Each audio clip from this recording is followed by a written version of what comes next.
In today's video, I'm going to teach you how to record a loan in Zoho Books. Whether you're managing a small business or overseeing the finances of a larger operation, accurately recording loan transactions is crucial to maintaining a clear and accurate financial picture.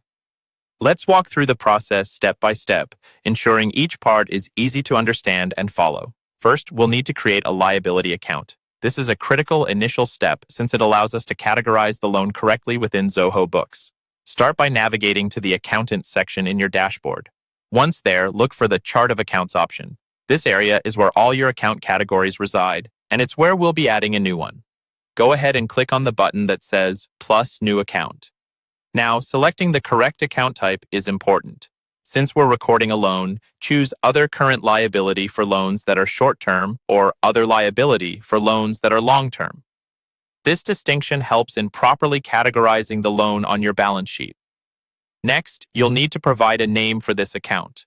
A clear and descriptive name such as business loan or loan from lender's name is recommended. It helps keep your records organized, especially if you have multiple loans. Once that's done, simply click Save to create the account. Next, we'll proceed to record the loan deposit itself.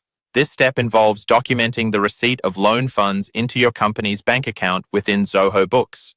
Go to the Banking module, which is where you'll manage all your bank-related transactions. Find and select the bank account where the loan money was deposited. Once you're in the correct bank account view, look to the top right corner and click on Add Transaction. You'll then want to select Deposit from Other Accounts under the Money In section. This ensures that the loan is recognized as money coming into your business. In the transaction form that appears, there will be a drop-down labeled From Account. Here, select the new liability account that we just created. This is vital as it ties the deposit back to the loan liability, maintaining accuracy in your records. Don't forget to enter the date the loan was deposited and the exact amount. This detail ensures that your books reflect the transaction at the right time and for the right sum. Finally, click Save. And with that, you've successfully recorded the loan deposit in Zoho Books. And there we have it. By following these straightforward steps, you ensure that your loan is recorded accurately, keeping your financials clear and reliable. Thanks for watching, and I hope you found this guide helpful. If you have any further questions, feel free to leave a comment below. Happy bookkeeping!